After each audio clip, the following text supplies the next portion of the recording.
এটাই কি সেই আমেরিকা যারা এক সময় সমুদ্র শাসনের দাবি করত? আজ সেই শক্তিধর আমেরিকায় লোহিত সাগর এড়িয়ে পাল্টে ফেলছে নিজের পথ। বাব এল মান্দেব যেখানে এক সময় মার্কিন যুদ্ধজাহাজ বুক চিতিয়ে চলত, আজ সেখানে ভাসছে ভয়, অনিশ্চয়তা আর প্রতিরোধের ছায়া। ইরান ও তার মিত্রদের ক্রমবর্ধমান শক্তি এমন এক বাস্তবতা তৈরি করেছে যেখানে বিশ্বের সবচেয়ে আধুনিক বিমানবাহী রণতরীকেও ঘুরপথে যেতে হচ্ছে। প্রশ্ন উঠছে, এটা কি কৌশল নাকি সরাসরি পরাজয়ের পূর্বাভাস? শিয়া বাটার ও ভিটামিন সমৃদ্ধ লিলি বিউটি সোপ, তারুণ্যময় উজ্জ্বল ত্বকের জন্য। মার্কিন বিমানবাহী রণতরী ইউএসএস জর্জ এইচ.ডব্লিউ. বুশ, যা সাধারণত জিব্রাল্টার হয়ে ভূমধ্যসাগর পেরিয়ে মধ্যপ্রাচ্যে আসে, এবার সেই পথ এড়িয়ে যাচ্ছে। এর পরিবর্তে বিশাল এই যুদ্ধজাহাজটি আফ্রিকা মহাদেশ ঘুরে দীর্ঘ পথ পাড়ি দিচ্ছে। বর্তমানে এটি নামিবিয়ার উপকূল ঘেঁষে আরব সাগরের দিকে এগোচ্ছে।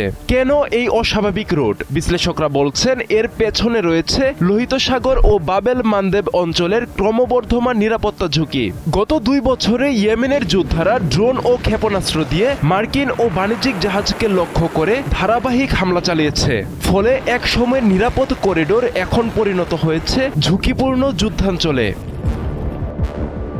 এই বাস্তবতায় মার্কিন নৌবাহিনীর সিদ্ধান্ত স্পষ্ট, সংঘর্ষ এড়িয়ে চলা। কিন্তু প্রশ্ন উঠছে, যদি আমেরিকা এতটাই শক্তিশালী হয় তাহলে কেন তারা সরাসরি এই পথ ব্যবহার করতে পারছে না? এটাই কি প্রমাণ নয় যে প্রতিরোধ অক্ষ এখন বাস্তবিক অর্থেই আঞ্চলিক শক্তির ভারসাম্য বদলে দিয়েছে? ইরানের ইসলামিক রেভলিউশনারি গার্ড কর্পসের কুদস ফোর্সের কমান্ডার ব্রিগেডিয়ার জেনারেল ইসমাইল কানি স্পষ্ট ভাষায় বলেছেন, প্রতিরোধ অক্ষ পুরো অঞ্চলে শক্তিশালী অবস্থানে রয়েছে এবং শত্রু মোকাবেলায় সম্পূর্ণ প্রস্তুত। তার বক্তব্যে আরও উঠে আসে, আমেরিকা ও তার মিত্ররা ইতোমধ্যে ইয়েমেন, বাবেল মান্দেব ও লোহিত সাগরে ব্যর্থ হয়েছে এবং ভবিষ্যতেও তারা কোনো অর্জন ছাড়াই ফিরে যাবে।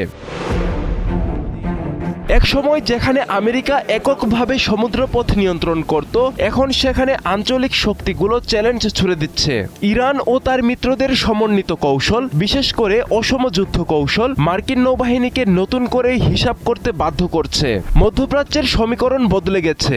এটা আর শুধু বক্তব্য নয়, বাস্তবতা।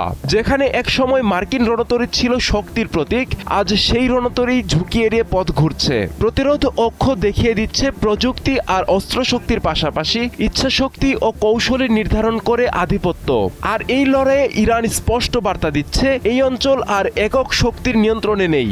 ইতিহাস হয়তো নতুন করে লিখছে, যেখানে প্রতিরোধী হয়ে উঠছে সবচেয়ে বড় শক্তি। আব্দুল্লাহ আল মারুফ, ৭১।